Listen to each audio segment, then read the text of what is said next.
sold her soul.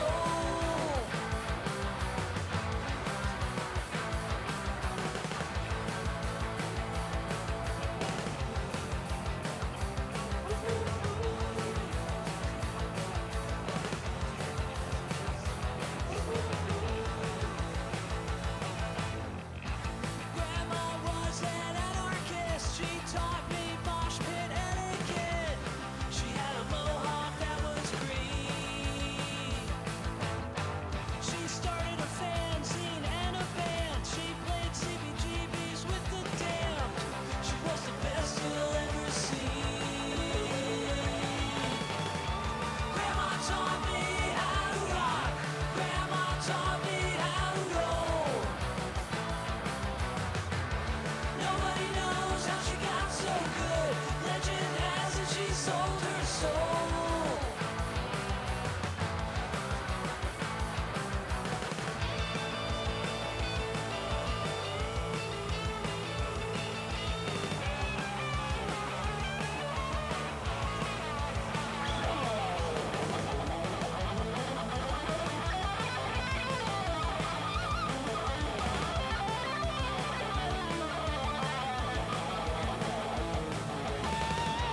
Grandma taught me how to rock.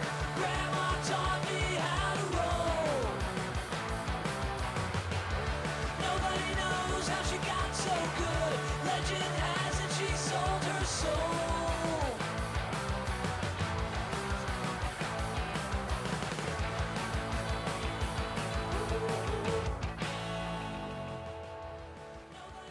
knows how she got so good. Legend has it she sold her soul.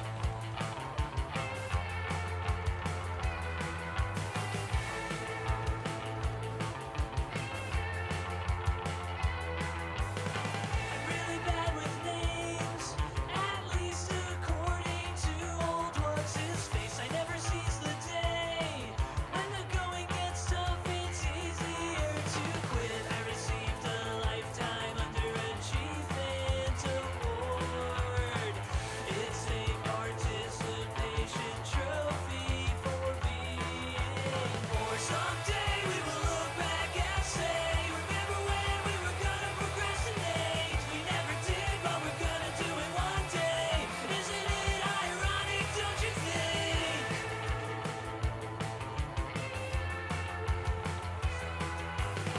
I multitask all day. I have depression and anxiety. I never mean what I say. I don't say what I mean unless I lie. I received a lifetime underachievement award. It's a participation trophy for being poor. Someday we will look back and say, remember when we were gonna procrastinate? We never did, but we're gonna do it one day. Isn't it ironic, don't you think? Participation trophy for being poor. Someday we will look back and say.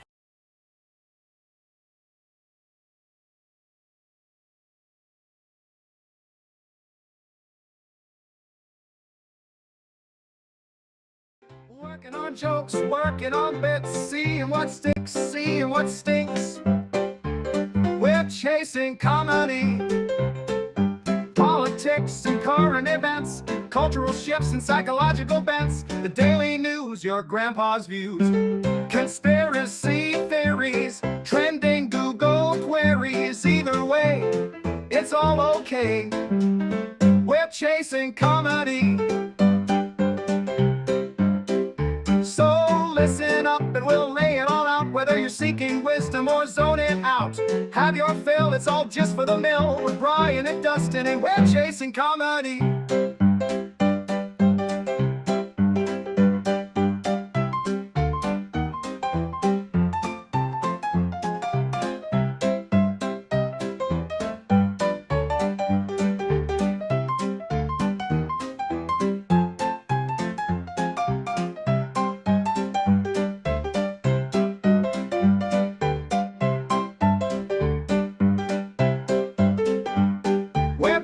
Dustin and we're chasing comedy. Welcome, everybody. Chasing Comedy, where two guys, veteran comedians, try to figure out how to do a professional podcast after over 25 years in the business. And 2024, we figure the world needs two comics talking comedy one more time. Yeah, And we don't have enough of that. we have, now we got a producer. Now we got like a legit guy that might make this look good. Before it was just, just Brian laying down, listening to his workers pound in on his roof and whatever else is happening. So we've gone through a lot. We're here and we're trying to be professional, and it's impossible to be professional. It's not going to happen. Not going to happen. And Brian's always moving, just so you know, he's a mover. Yeah, I'm trying to figure this out. Like Tom and Jerry. Exactly. I'm trying to figure this out as well, guys. It's going. How's my camera looking, Adam? We're not. You don't need to do that. We did that in pre-roll. We did that. Right. I love how Brian waits till we're like off and going. No, because something weird always happens. Nothing weird is happening. I'm talking. Okay. I'm bringing us in. We're trying to get this. See, that's the thing. We cannot be professional. I try so hard. I bring in a guy. I bring in a professional guy that gets paid for it. I bring in real people, and Brian still goes, "How's my camera? Is it look good?" How about we call it the unprofessional podcast? I like the sound of that. Right? We're not changing names. We're not going in. We're chasing comedy. We've got a logo coming. We got a trailer coming. We have an actual episode edited, which is huge. That's amazing. Yeah, it keeps out all those racist things Brian keeps saying. So we gotta protect your future as a congressman. What are you talking about? That's what's gonna make us go viral. Is it? All viral? Of that is what in this day and age. I hate that word, viral. I hate that. I hate all awful. Of it. You know what I mean? There was words that we never heard before. You never heard algorithm in like 89, you know? No. I can't take it. I can't take it anymore. That's a fun exercise. All the words we hear now. Woke. It was just like you wake up. There was no. Yeah. Where do we begin?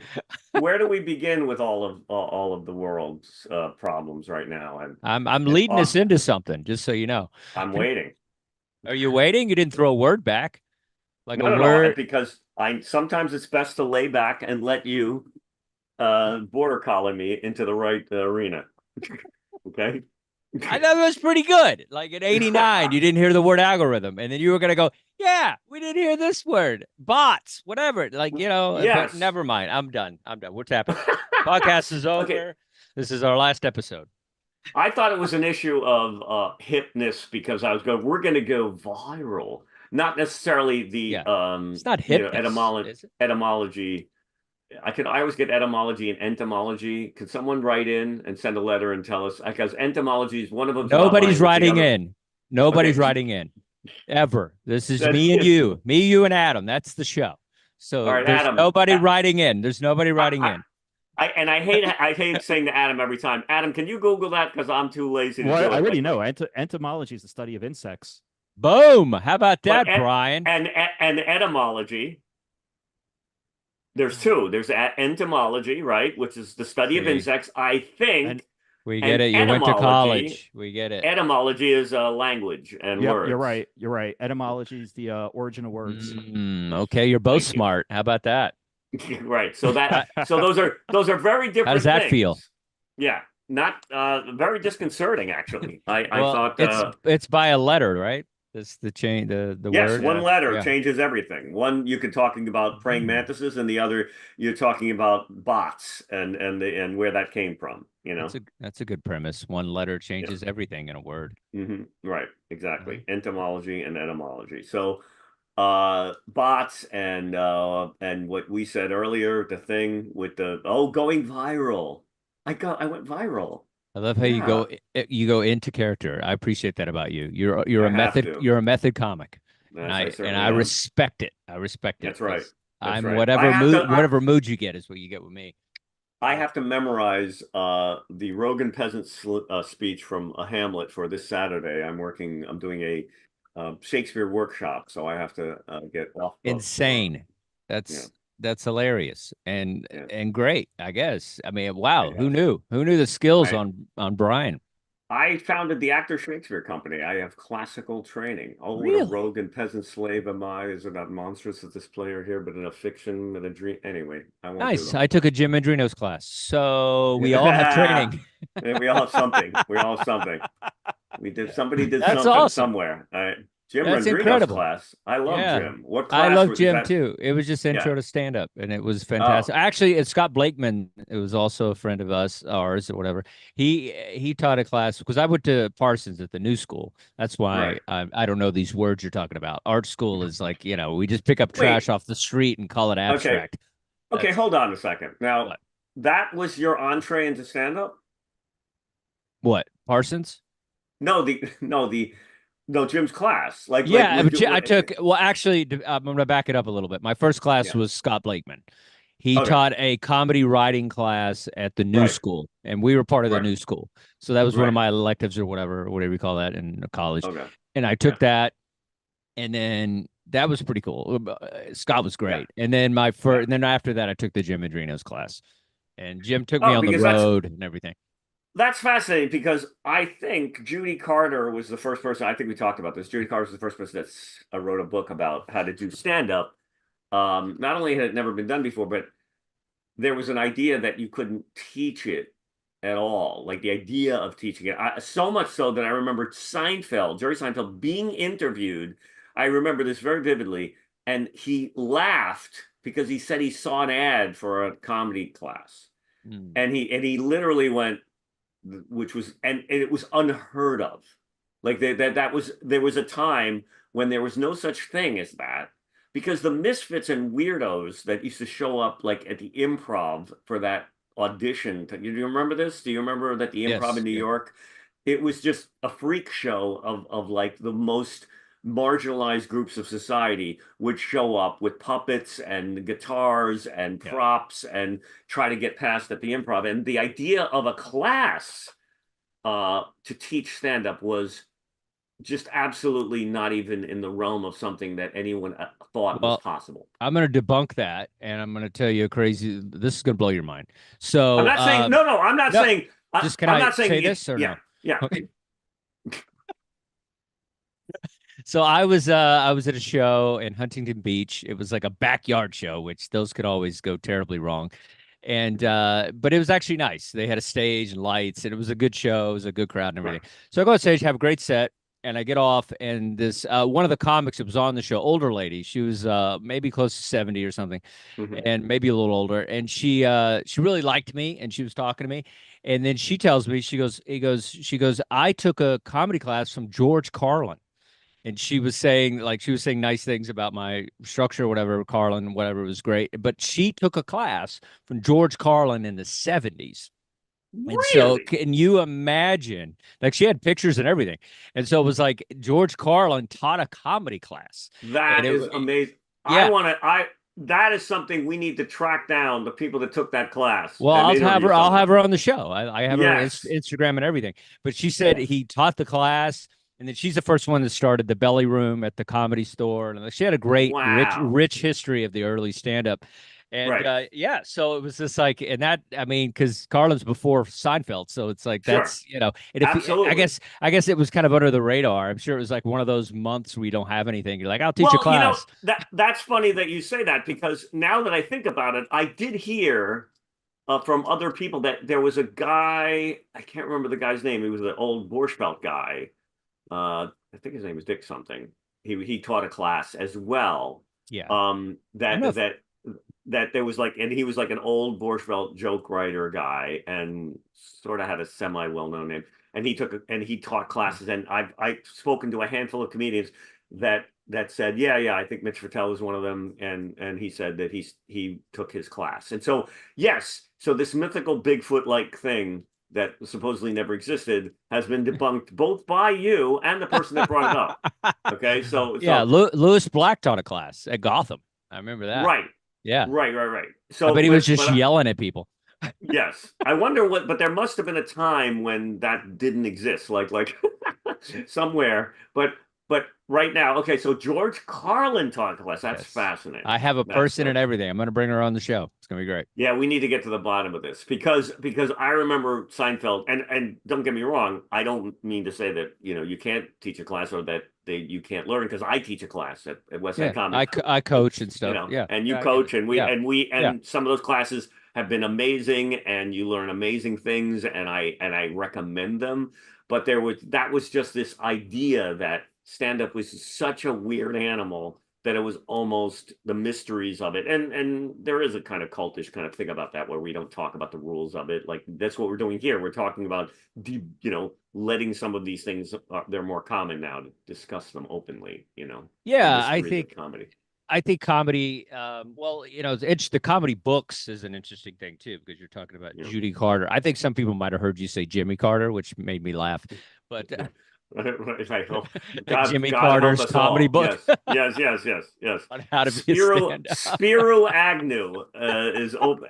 My years as an open micer, right? Yes, yeah, right. You might want to, right. but yeah, just the idea of, because I've read books that helped. And I think at the beginning, you have no idea what you're doing.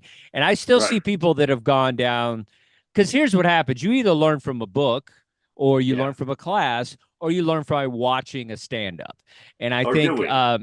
well, Yeah. that's part of it. I mean, Yeah, but watching, yes. but you got to Yes. watch. It's Yeah. not. I mean, to like never have seen a comic then get on stage. I mean, that would be Sure. a No. nightmare. So Yeah. I assume every single comic started by falling in love with something a comic was doing, and then they started doing it at an open mic, and then they take off from there. But I think, but that's the thing, is like, I think what's good about like somebody, who's, just teaching or sharing, I always say you're just sharing knowledge that you've learned over the years. Yeah. But it's like, if you watch a comic, then you fall into that thing where if all you're learning is from comedians, then you're going to be like those comedians. And so Yeah. I think, at least with somebody that's neutral, like, hey, you can kind of find your own voice, you can do whatever. I think that's better than just watching comics, because you find yourself, because I remember, I would find myself just kind of turning into comics that I loved because I just watched them so much. I think I talked to you about this before, but it's like Todd Barry was a big influence, and I'd get on stage with my brow, and I kind of have his delivery, and it was just like DC Benny. There were certain guys I watched all the time, and so I started kind of acting like them. So you got to be careful of that, and that's when you shit on a class. I feel like, it depends on who is teaching it. Or I always say, the only reason I got into coaching is because there was too many comics that never done anything they're in charge of these classes, and I was like, you don't have one credit, you've never worked the road, you don't have an hour, you don't have an album. What are you teaching these people? That's the interesting debate about stand-up also, because and any skill, because can you teach it if you're lousy at it? Do you know the dynamics of it, but you can't really do it, but you can impart the wisdom of it? You know what I'm saying? Like George Carlin, I don't think so, up to a point, in terms of like, I would rather work with somebody who I've seen that really has a mastery of the dynamics of it. At least the basic stuff about joke writing, presentation, and everything, and has experience to draw on that they can impart to you. So that's my take. Just like in college, you got that professor that doesn't have a book. You're like, I can't listen to you. It's like with stand up too. It's like, if you don't have anything going on, you're not currently working, and I don't think you should be teaching anything. I really feel like it's because it's a mentor thing. It's an apprentice.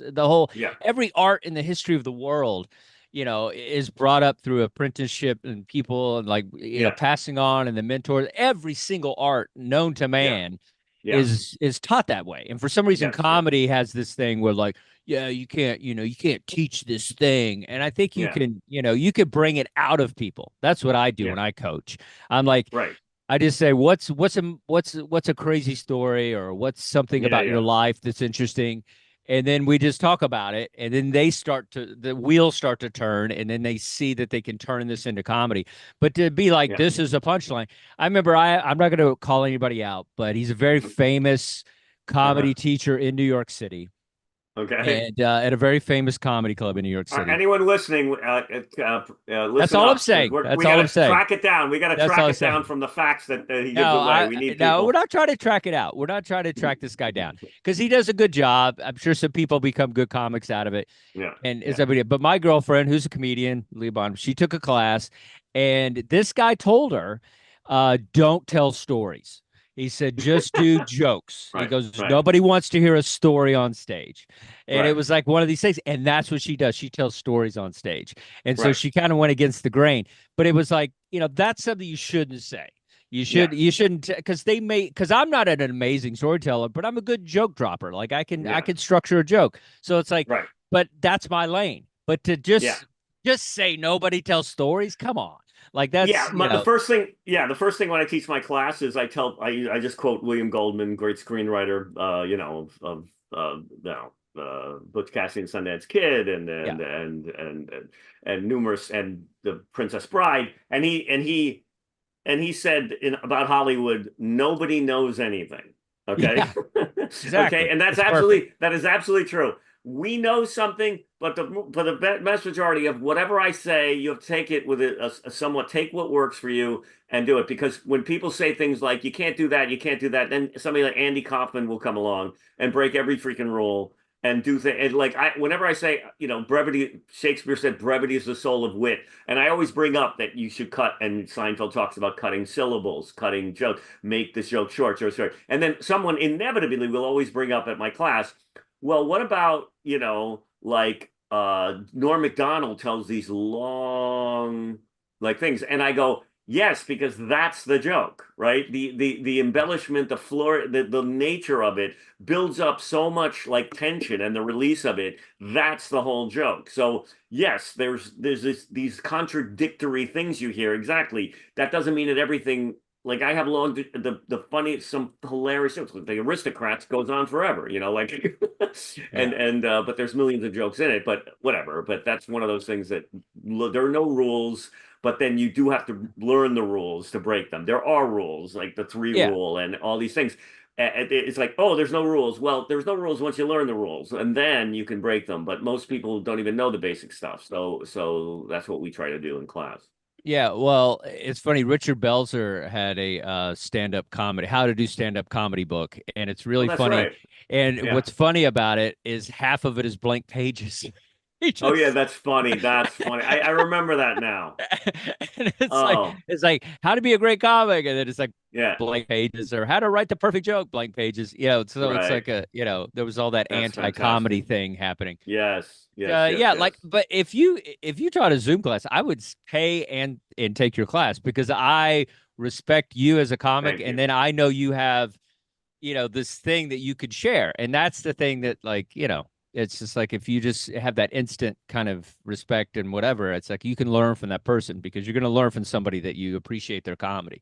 So anyway. likewise. I mean, because when you see people who have a history, and then I like the idea that like, okay, that's not funny. When we get together or whatever, okay, that's not going to work because of this, or that's not going to work because of this. Yeah. It might work. I don't know. People come up and bring in jokes, and I go, that sounds off. And they go, does it kill? And they go, yeah, it kills every time. And I, okay, then keep doing it because you know what I mean. I'd have to see it. But okay, it doesn't sound right to me. It sounds off, but whatever. I don't know. Nobody knows, but I can say, okay, there's something wrong with this joke from a technical perspective that I can fix, or that, or whatever. But everyone has also different styles. Richard Pryor, like you talk about people that influence you. I'll watching Richard Pryor do the dog story in live in concert. Which is just this story of the talking dog that jumps over the fence and talks to him, and he impersonates the dog, and there's really not jokes in it. I remember watching that over and over again as a teenager, like a young guy, fascinated by it because it gets an applause break, and that was always a thing. I would love applause break bits. I love hitting an audience with something that gets an applause break, not from the phony, pandering thing, but just something. And I never understood, why does a joke get applause break? Why does the dog story get an applause break? And it ends on this wistful, melancholy note where the dog says, "I'm going to be chasing again tomorrow." If anybody knows the bit, you have to watch it. It's a classic. And I'm going to be, the dog is sympathizing with him because his monkeys died. And then he goes to jump the fence and he looked back at me and he said, I'm going to be chasing you again tomorrow. And he jumped over the fence, and it gets this stunned applause break from this thing.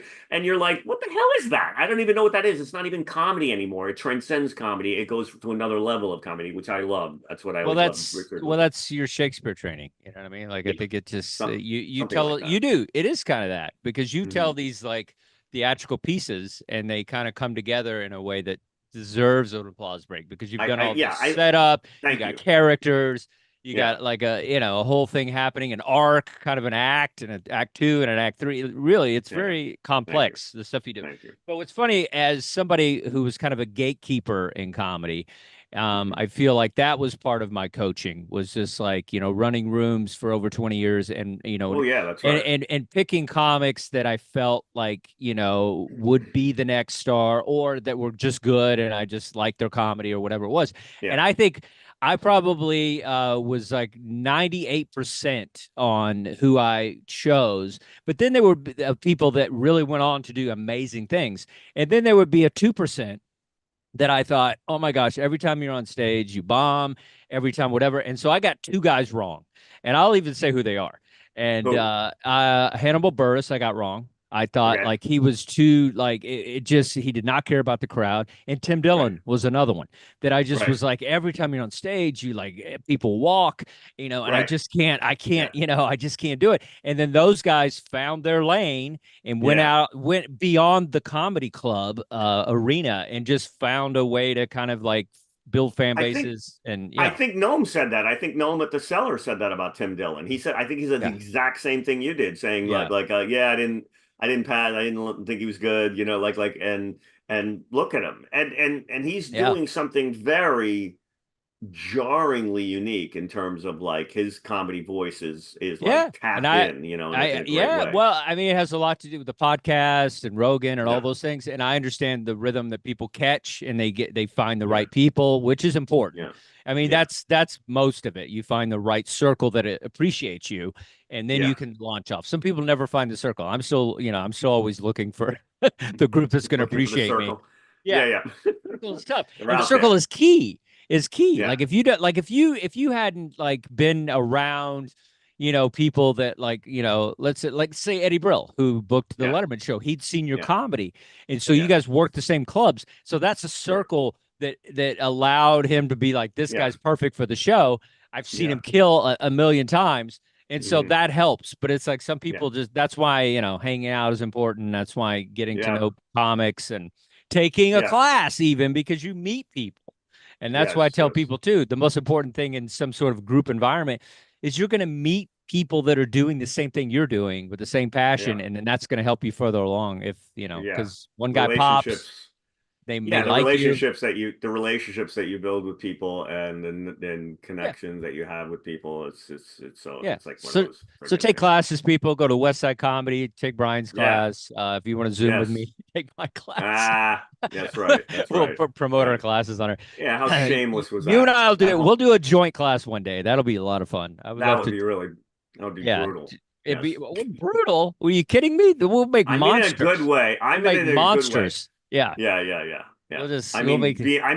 in a good way, because we don't suffer bad comedy lightly. Like we but we're nice honestly, people. We're nice people. We're not gonna be mean to you. I call people to their best comedic selves in my class. That's what I always try to do. There's always a granule of authenticity that everybody, even when they first start out, you can go, okay, that's the real you, and let's go for that.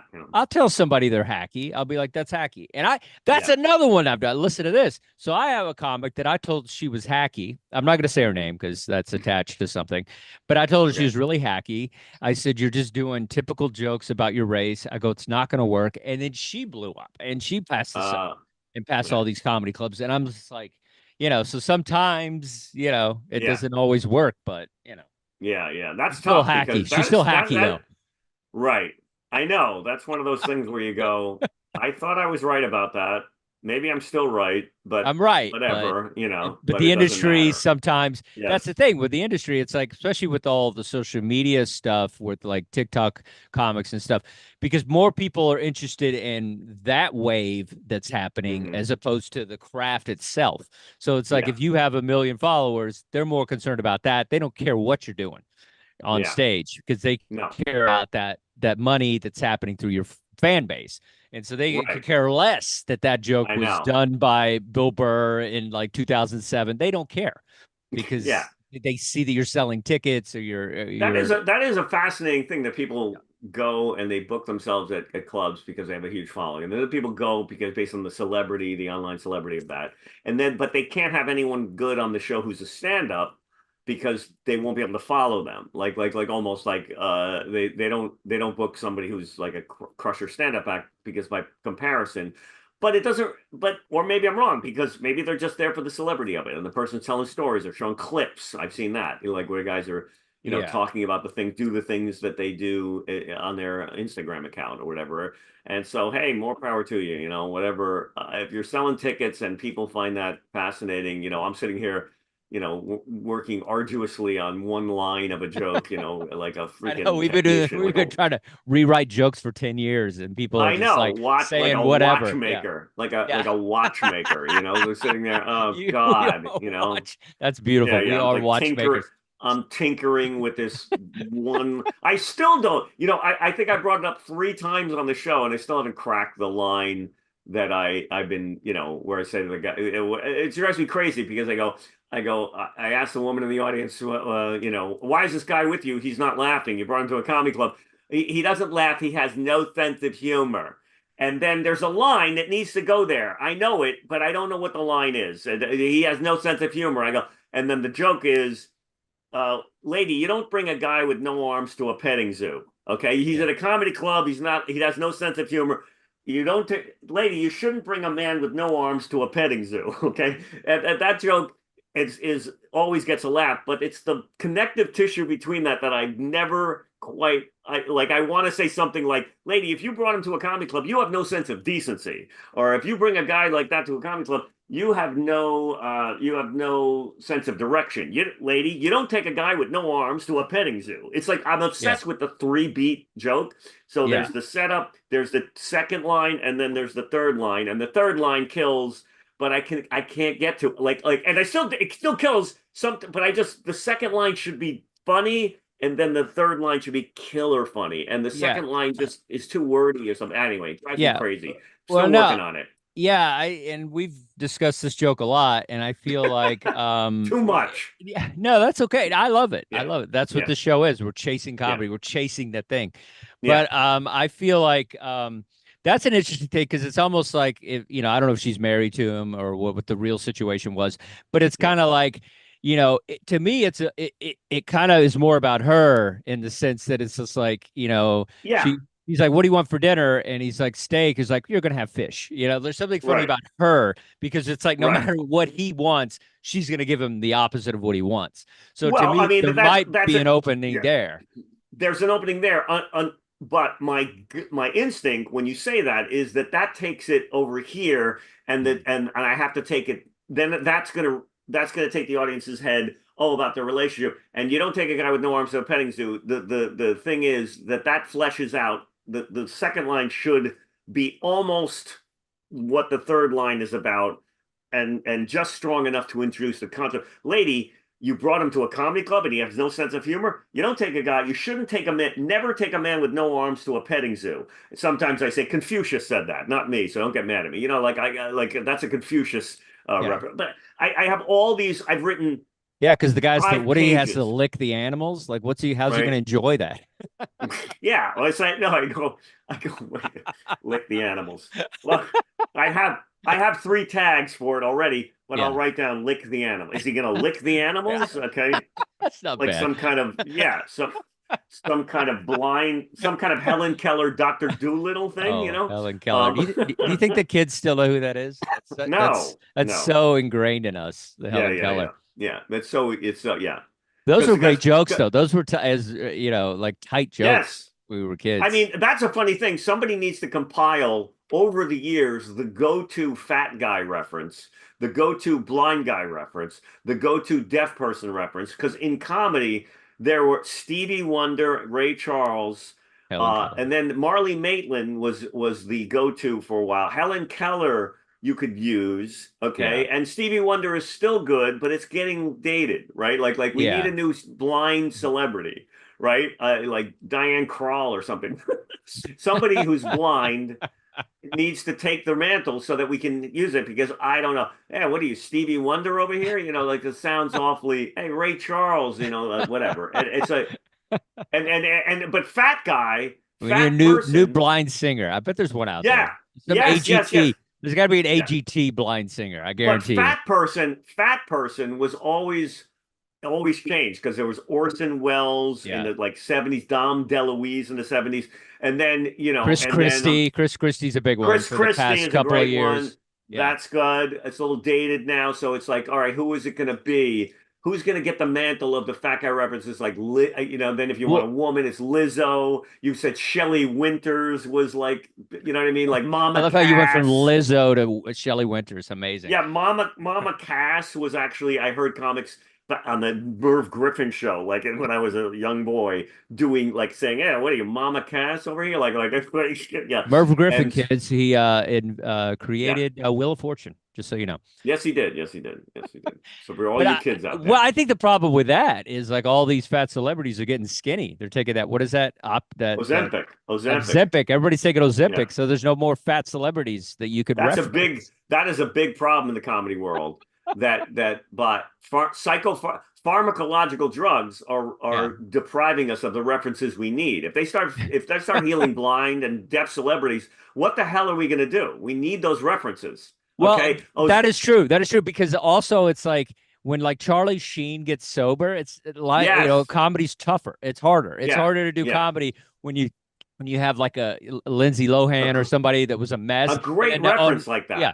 Now they're sober, so you can't make fun of them being like the train wreck. And so same with fat. That's very funny. So they with fat. That'd be a funny fourth wall for you if like you're trying to do something like that, and then you're just like, sorry folks, these celebrities are dated because everybody's taking Ozempic, and I can't. There's no more fat celebrities.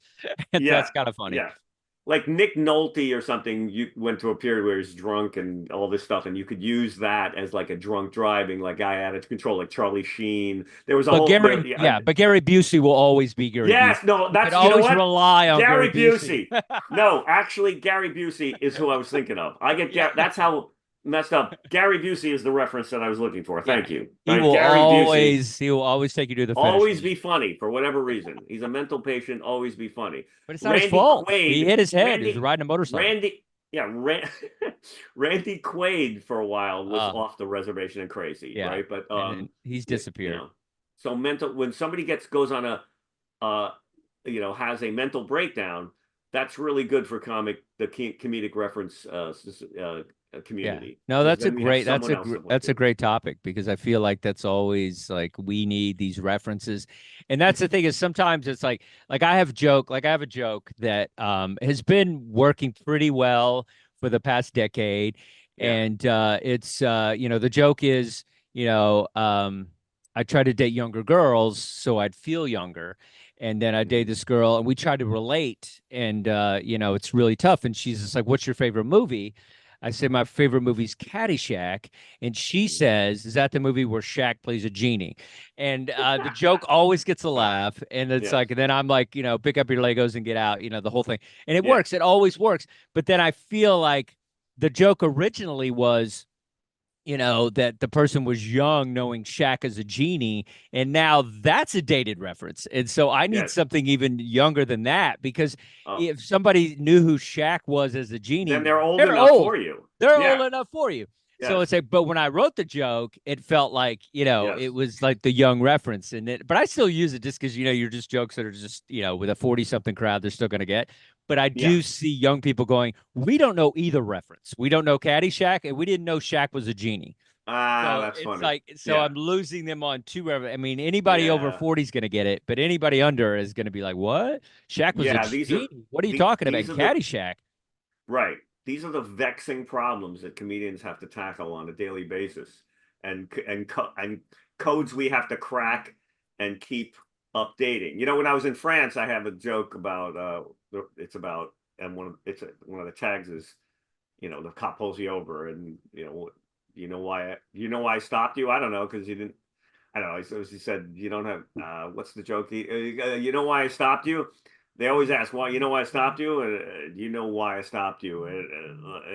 I said, well, I got some suspicions, man, but I'm not going to help you crack this case. You know, like, right. What are we partners now? Is this training day all of a sudden? Right? Okay. Yeah. When did I join the Cagney and force? Lacey? What are we, Cagney Yeah, and Lacey? yeah. I know. That's what's funny. I went through that list. I had, I had Riggs and Murtaugh, right? Like from the Yeah. Lethal Weapon movies. Okay, you be Riggs. What am I? You're Riggs and I'm Murtaugh here. Like what a Starsky and Hutch would have been, in the 70s, and then Ben Stiller remade that. So but that's one of those things that, like I said, train. Well, when did this become training day? When did I join the force? And in France, no one knows the movie Training Day, right? Yeah. So I the first joke worked, and then the second joke worked, and then the third joke got nothing because they just stared at me, and I didn't want to. I have to then look up a Jean-Luc Godard film or something, or a Truffaut movie that involves a cop. You know what I mean? Like, it's like, oh God, this is the painful work of being that's another fourth wall joke, which I like for you, is like you do that joke and then you go, yeah, I did this joke in France, and then that's really funny. That's funny. And I had to look up like a French director and like all that's yeah. You know how hard my job is? It's freaking brutal. Okay? Yeah, when you take it international, they don't always get Starsky and Hutch, Yeah, that's like one of those that I think I have a list of every cop buddy movie, Starsky and TV show that I was looking up, Hardcastle and McCormick. I have a spreadsheet of all of those potential references, and so I like if it's two women or something, the Gilmore Girls I'm dealing with, the Gilmore Girls, and if it's a group of it's the Golden Girls, and this is the work of being a comedian, and I feel guilty. Yeah. There is still a part of me that has what's called grandiose narcissism, that really believes that I shouldn't have to. That's cheating, Yeah. that I have a list of things that I should just be able to, like, I don't know, wing it or come up with something new. No, and not have to go. I think that's part of it. I think that's the brain. No, I know. Like, I'm saying that's my pathology, that I almost feel like I'm cheating because I made this long list of comedic, references. A fat guy, and you don't know what they are anymore. Chris Christie, it's like Pavarotti was another one. Yeah, Pavarotti was a big, I'm seated on the plane, and of course Pavarotti comes on, gets the middle seat, or whatever, Dennis Miller-esque, style. Yeah. Yeah, no, I think that's an interesting one. It's funny, that joke I just did, I would like to update it, but what I like about the joke with the Caddyshack and the shack is I have to find a reference that's modern, that has like a double meaning with the words. And so that's how the joke works. No, the specificity of that joke is great to such an extent that you're going to have a tough time coming up with that one. Yeah, which I'm going to try. Caddyshack and Shack? Are you kidding me? How are you going to... Yeah, it's tough. Is there something with caddy? Like then you have to go... Yeah, it's caddy, a whole thing. like... Because caddy's perfect, because it means caddy like caddies. Of course. He's like the genie that's with an attitude.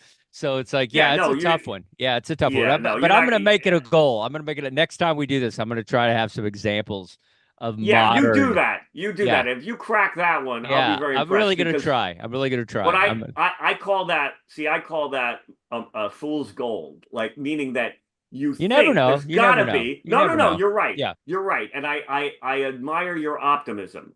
But I also feel like Caddyshack. Oh, that's great, because you got the shack thing, you got the caddy, and you got the it's a shitty movie. Okay, Shack has a K sound. Okay, it's something that the kids It's would a see perfect. That's because why I it's a still do the kids' book. joke after all these It's years. a perfect joke. Yeah, No, it that's what I'm works. saying. It checks all the boxes. It's gonna be tough. The fact, It's gonna so be tough your to follow. idea of there's gotta be one. It's like, no, there doesn't. Their main. I'm sorry to break your heart on this one, but that joke ain't. You know what I mean? Like I would, Well. if you find something with a K sound, a kids movie, a shitty movie, okay, with an old movie that sounds like the new movie, with a celebrity that's not an actor. I mean, there's so many working pieces in that joke. That's a lot. So that's what makes that joke work. Is there's so many layers. If you're not laughing at the shack, there are people who laugh at that joke just because shack is a funny word and it's one syllable. You got the shack in there, you got the K sound, you got the one syllable, and it's like bang, that's perfect. So I'm fascinated. If you can pull that one out of your ass, I'm gonna look forward to that. I'm gonna write it down on this date. And Adam, write this down. If Dustin finds a movie that works as well as Caddyshack, you've got a fucking popular movie, a shitty movie. Oh, come on. Yeah, there's a lot of moving parts. I know. But that's comedy. Unicorn. It's chasing comedy. It's like I have the challenge is there, and I'm gonna try. Yes. I'm at least gonna make it's an a attempt. Unicorn. I'm gonna make an attempt. I'm gonna attempt it. You know what I mean? Every I great know thing. that. Yeah, I'm gonna I attempt know it. that. We'll see. It's a unicorn. The hardest thing is just thinking of a popular movie that's like current. You know, that's the tough part. And then like but you're just the task that you've taken on for yourself alone, because you've got to find a popular movie, then you have to backwards engineer the thing. It has to sound like Caddyshack. No, you have to find a movie that Animal House with house in it. You know what I mean? Was that the one Animal? I don't know, Planet, like is that the show? Is that the state? You know, it's like, oh God, that's not going to work. It's almost this. Hey, did you say Animal House? No, I watch Animal Planet. That's kind of funny, like almost in this totally different way, but not even close to the number of boxes that other one ticks off. Like you know, Star Wars. My favorite movie is Star Wars. She's like, is that when two people beef on TikTok? I don't know. Yeah. You see what I'm saying there? Caddyshack. That's my first attempt. That's my first attempt. Adam liked it, right? Adam liked it. Yeah. Are we gonna? So, I didn't know if we should pivot to anything because I don't have a pivot, but I there's something I wanted to discuss. Yes. Which is not. This is probably not the podcast for that. but it is therapy. anything What and have we got everything. here? I could do No, therapy. Dick Cheney. This drives me crazy because I cannot believe that in any universe, and there's no way you can convince me otherwise, if Dick Cheney is endorsing you, that can't be good, right? You're back to that one. Yeah. I'm obsessed with this. I can't believe it because my friends are going, oh, Dick Cheney, that's really good. I'm like, are you insane? Like, in what universe? Sorry, you can stop me and we can pivot back to something funny because I don't know how the Prince of Darkness getting I accept with happiness the Dick Cheney endorsement, and I'm like, you what? Like, wait a minute, let's go back here. I don't, you know what I mean? Is this wrong for this show? You can edit this out in post. No, we did it last week, and we went in hard on this last week. So I totally forgot. Yeah, we went in real hard last week. It was 70% of the show was just basically trying to find like what was the perfect kind of reference to that, why. But I think there's some people that think he's great because he like murdered the enemy or whatever. Like they think it's like they don't have any problem. Yes, but none of those people who think he's great we're going, I wasn't going to vote for Kamala, but now that Dick Cheney's on board, I'm going to do it. The amount of people like that are very small. I think the joke, or at least the not necessarily the joke, but the thing that's funny about it is how hard they're trying to get the Republican or undecided vote, or that they'll go to any extreme. They'll bring in Dick Cheney. Mussolini. Yeah, they'll bring but it's like, but that's what they're doing. They're trying to find a Republican angle. I am proud to accept Pol Pot's endorsement. The murderous Pol Pot regime. Mussolini kept the trains going, and so will Kamala Harris. Yeah. I just, But there's I something find, funny about that, where they're trying so hard, they're reaching that they're bringing in a Dick Cheney type thing. well, So it's like, there's definitely something funny about the fact that, well, if Dick Cheney's on your side, then that's the guy. If Dick Cheney says that's all I needed to hear, I'm like Yeah. Dick Cheney is a guy that I've always looked to for guidance. You know what I mean? Has Satan weighed in? What's Beelzebub's take on the election? Because if Dick Cheney is on your side, like I mean, I don't have any real jokes here. I mean, some of that's kind of funny, but it's like, to me, I have too much anger about it that I find my friends are just mystified by, because they hate Trump so much. The hatred of Trump, which is Trump derangement syndrome. There's Trump derangement syndrome, and there's Trump devotion and enchantment syndrome. And I'm in neither of those camps. And so I don't celebrate because Dick Cheney. Oh, we got the Dick Cheney vote. It's like, are you insane? That's not a good thing. That's not good. Yeah, but I don't. Yeah.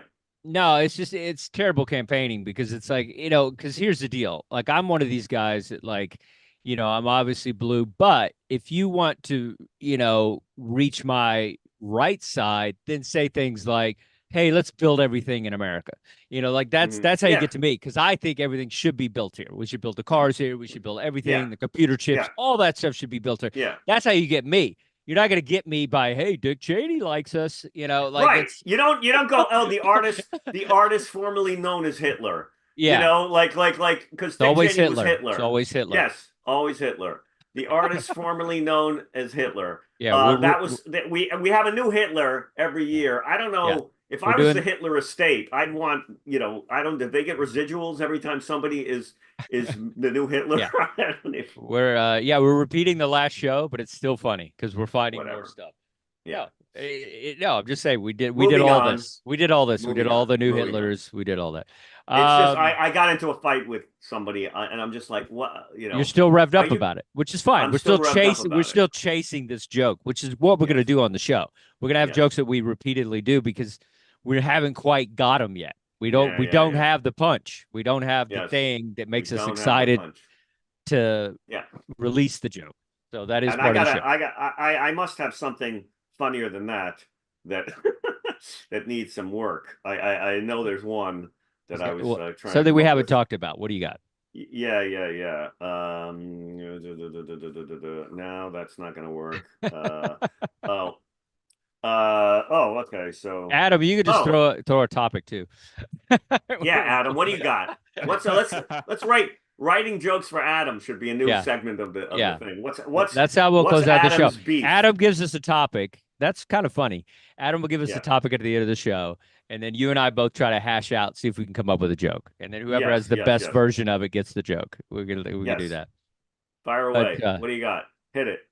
What do you got, Adam? I got to think about this for a little bit. Yeah, you got to think about it. I will say something. I want to do a joke about ghosts. If you ever respected someone, and then like you think they're intelligent, you think they're like on board with everything, and then they tell you they believe in ghosts, and then you have to lose all the credibility that they had, and to be like, I can't take you serious. Like anytime you're talking about anything that is somewhat intelligent, I'm just going to discredit all of it.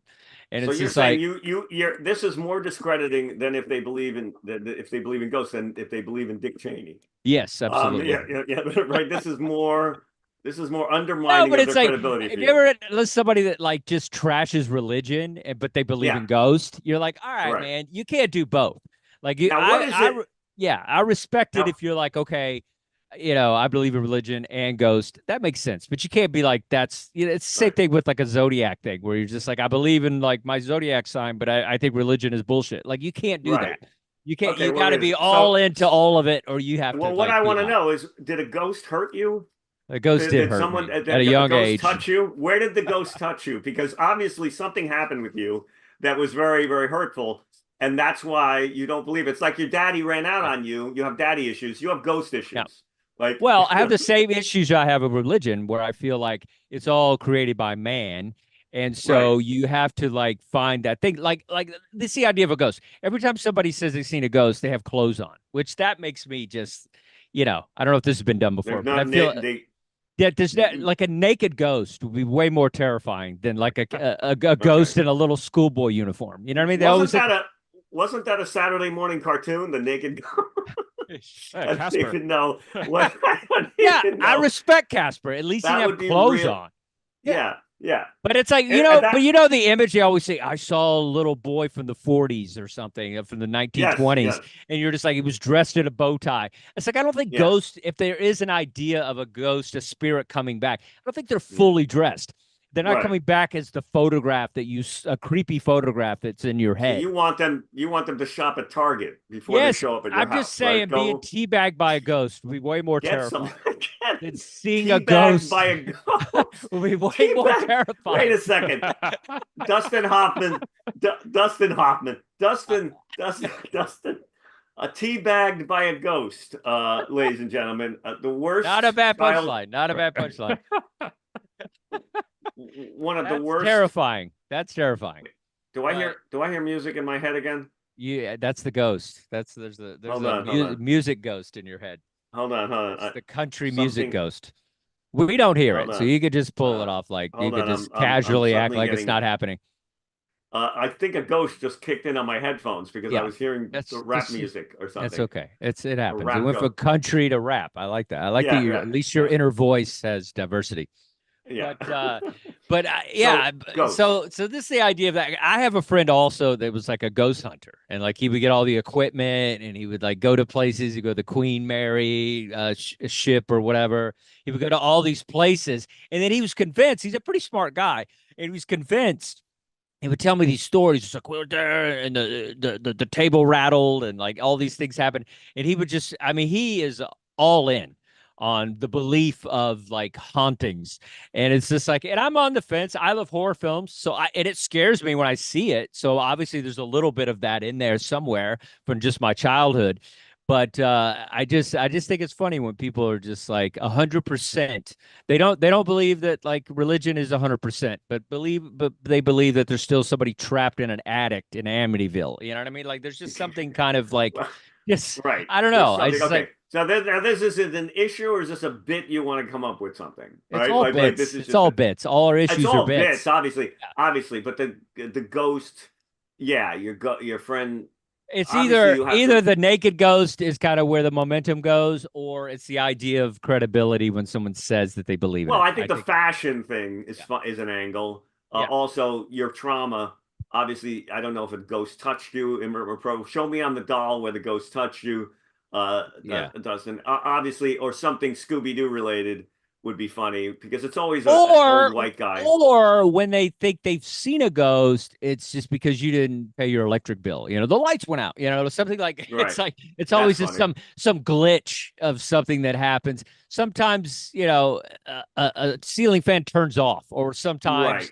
Certain things happen and they just Right. automatically it's a ghost instead of like It's you know there's a glitch in the surge or whatever, you know what I mean? Yeah, there's something. It's a circuit breaker, is what you're Yeah, saying. I have a squeaky door that opens sometimes. I Right. didn't, Well- you know, the wind. There's a thing called wind that happens. You know, it Right. doesn't mean that A there's fuse- there's a a fuse goblin in blew. my house. Yeah, Right. A fuse. the It's- gust yeah. of the wind can make doors open. You know what I mean? Yeah, That's stuff yeah, like yeah. that, It stuff like could have that. been a fuse that blew, Yeah. or it's one of the kids from the Titanic that just Yeah, that that's drowned funny. on the Titanic, That's you funny. know, That's or funny. something like that, Yeah, where there the you kid, go. shows up. That's Maybe why you just you're- have a blown circuit breaker. No, right? that's it. Kid from the Right. Titanic. That's why you're Brian Yeah. Scott McFadden. That's Yeah, it. yeah. Kid from the Titanic. That's it. Kid Yeah. from the Titanic. But The yeah, kid but in that's the what I'm talking about. Just kind of like just a funny thing. And I love hearing ghost stories. Like it's not something Yeah. like when somebody starts to tell me, I'm locked in. I'm not like, Yeah. I don't want to hear this bullshit. Like I'm like, yeah, all right, let's go. What do you got? Right. Because I want to Right. believe. I want to believe in aliens. I want to believe in ghosts. I want to believe in religion. I want to believe in all of it. I just like, but the people that are, you know, sending the message or the representatives Are not not always credible. credible. Yeah, they're always Yeah. just like, all right, dude, you know, you live with your mom, or well, you know, you're in a basement, you know, like it just, you know, give me. Wait a minute. you know. Why are we painting anybody that lives in their mom's basement with a broad brush? Like they I'm just can't saying, have you have wisdom. a lot of when you don't work, you have too much time in your head, and so you Right. can Well, come up that's like with that- with more. Yeah. Yeah, there's a movie, A Conspiracy Theory, I think is a movie with Mel Gibson where he's this conspiracy theory cab driver. And Jodie Foster's in it. I don't even remember, but Yeah, it's a good movie. but It's a good movie. yeah, it's a good movie. But he's a total crazy. But then he actually stumbles on a real conspiracy theory, and then of course nobody believes him because he's so. Yeah. You know, it's the ghost who cried wolf or whatever. The boy who cried. If you've built up no credibility at all, you know. So that guy, if he does see a ghost, he's a shit out of luck. Whereas if you see a ghost, you're building up a lot of goodwill in the ghost hunting community because you are a cynic and you don't believe I'm not in it. So quite the a day, cynic. I just want to. I've just, I'm sure maybe one day something will Yeah. happen, and I'll be like, "Oh, Brian, I believe in ghosts now. I can't believe that Yeah, thing yeah. happened." But I haven't had that happen to me. It never happens Right. to you. It always happens to somebody else, and so that's Right. why. And then the person it happens to is just like, you're just like, Okay, so I try to make a joke out of the idea that in the Scooby Doo movies, there was the lack of diversity is a glaring lack of diversity in the Scooby Doo movies in terms of the villains, right? There was never, you know what I mean? There was never a Hispanic, uh, there was never a person of color who was a villain. Yeah, yeah. It's always an old white guy. You know what I mean? It's always like Elon Musk's grandfather or something is always the guy who's it's a prospector. It's an old white guy. And I don't think, and you never saw any letters or anybody angry where like some young kid in an inner city wants to see someone who looks like them as a Scooby Doo villain and think they could be that. But that always tracks. It's always Dick Cheney because Dick Cheney will always exactly the villain. And we get back to Dick always Cheney. be the villain. We always get back to Dick Cheney. It's got to be the white guy. Every Because villain black people are doing Scooby-Doo. they're doing the villainous stuff that white people are doing as a whole. As a percentage, there's a higher percentage of By the way, white did people. they live? Yes. Did they live in that van? Is that does anyone know did they have homes? These kids, were they homeless? They Shaggy were lived the in country. it was Shaggy's van. He lived in it Right. with Scooby. And then he everybody did. else had to get in when, in that smelly van and go like fight, or find Right. the mysteries. But who had that much free time? These were very privileged. The other ones were 1%. working. Shaggy was selling hacky sacks. Yeah. He was selling dime bags. But yeah. Okay. But I mean, somehow that's how he paid for it. we've Dick Cheney conspiracy theories of ghost stories and Scooby Doo and Shaggy and hell of a show. Hell of a show. Yeah, it's a hell of a show. They've connected all the dots. All right, Dick Cheney. All right. Is the do you have a new one, or you want to just give it to Adam? Now, I just thought of something so good that I didn't even think about before the show. Yeah, no, I do this thing about I'm in show business. So the only people from overseas that are coming here taking our jobs that I worry about are the British. Okay, I'm an actor, and they're taking all of our acting jobs. And I'm not talking. I'm not worried about Paco and Pedro coming here from Mexico. I'm talking about Nigel and Basil coming in from Heathrow. Okay, all right. Okay, these guys. I'm sick of this stuff. They're taking all of our acting jobs, and I have this bit. It's sort of an island unto itself, and I just thought of how to link it to another piece. Oh my God, it's perfect. It'll go. Yeah, it's great. Well, it's Brits and Australians come over here, and they do their They do their get to do it, and I get to do the accent as well, and totally, that's what I love. If I can do a bit that's got a point, and then has a character that I can do, that is gold to me. That's the Brian Scott McFadden multi-level of comedy, because they don't laugh. They don't laugh at the jokes. They'll laugh at the character, or they'll be dazzled by it and give me an applause break, which is all I really fucking care about. And occasionally, an American will do like some crappy British accent and then go star in a film in England. Like that'll happen occasionally, like once every 3 years. There'll be some Kevin Costner in Robin Hood.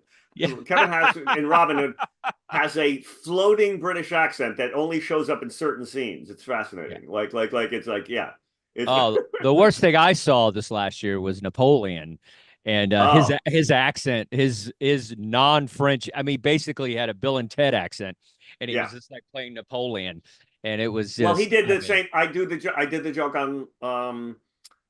on Craig Ferguson that I had about what's his name. Or was it maybe I did it Letterman? But about Oh, from Joaquin Joaquin Phoenix. Oh, you did the one. Okay. Joaquin Phoenix in Gladiator. Oh, you did. Because Okay, cool. he's doing a British accent in Gladiator.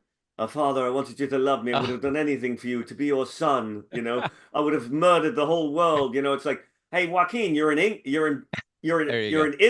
You're in Italy. You're a Roman gladiator. Okay, we did the same thing in Napoleon. Same thing in Napoleon. Yeah, exactly. Yeah, because that. But it was a a California accent. It's a standard foreign thing that all American actors do to connote foreign is to do a British accent. Yeah, it's the weirdest thing. It doesn't even matter. He's not doing French. Yeah. He should have done Italian. This wasn't even British. This was just, he wasn't even trying. He wasn't even trying in I don't even know what Napoleon. I got to see that. Yeah, it was a good movie. All right, folks. This has been exciting. Next week we'll do the thing with Adam. He could throw a topic at the end. We'll make time for it. All right, everybody. Keep chasing comedy.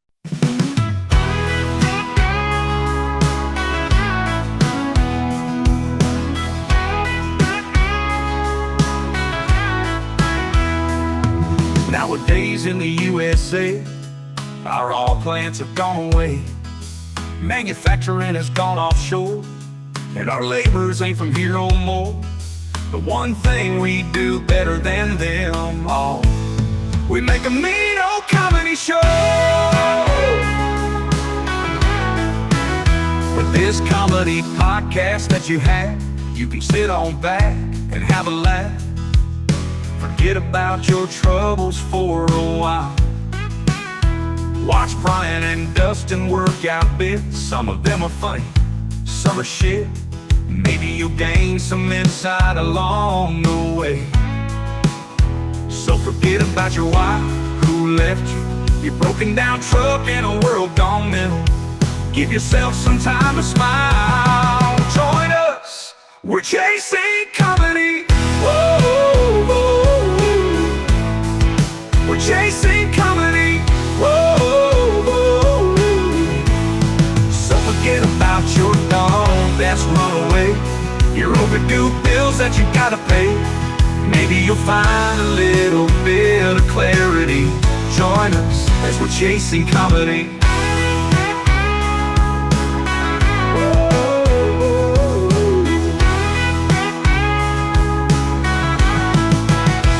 We're chasing comedy. Ooh. Ooh.